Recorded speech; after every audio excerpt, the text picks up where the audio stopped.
અમદાવાદમાં પણ રોગચાળાએ માથું ઉંચક્યું છે કારણ કે અહીં પણ દિવસે ને દિવસે પાણીજન્ય અને મચ્છરજન્ય રોગચાળો વકર્યો છે। મચ્છરોના બ્રીડિંગ મળી આવતા બાંધકામ સાઇટ અમદાવાદમાં સીલ કરવામાં આવી। બોપલના ટીઆરપી મોલ પાછળ આવેલી રાજ્યશ બાંધકામ સાઇટ પર મનપાની ટીમે તપાસ કરી અહીંથી મચ્છરોના લાર્વા મળી આવતા સાઇટને સીલ મારી દેવામાં આવ્યું। વરસાદ બાદ બાંધકામ સાઇટ પર પાણી ભરાઈ જતા મચ્છરોનો ઉપદ્રવ વધ્યો છે। ગઈકાલે જ રાજ્યશ સાઇટ પાસે આવેલા સિલ્વર સ્પ્રિંગ અપાર્ટમેન્ટમાં ડેન્ગ્યુના 5 કેસ નોંધાયા હતા।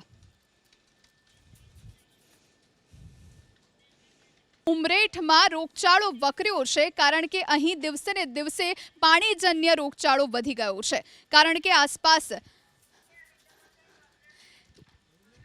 ઉમરેઠમાં રોગચાળો વધી ગયો છે। ઉમરેઠમાં ગંદકી પણ એટલી જ વધી ગઈ છે। નગરપાલિકાની બેદરકારીના કારણે રોગચાળો જોવા મળ્યો। પીવાની પાણીની લાઇનમાં ગટરનું પાણી ભળી જતા રોગચાળો ફેલાયો। ઉમરેઠમાં ઝાડા ઉલટીના 135 કેસ નોંધાયા।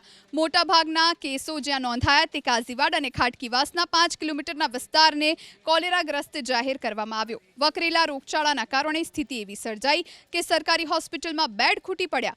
અમુક દર્દીને તો હોસ્પિટલના બાંકડા પર સારવાર આપવામાં આવી। ખાનગી હોસ્પિટલમાં પણ મોટી સંખ્યામાં દર્દીઓ દાખલ થયા છે। આરોગ્ય વિભાગની ટીમ શહેરભરમાં સર્વે કરી રહી છે।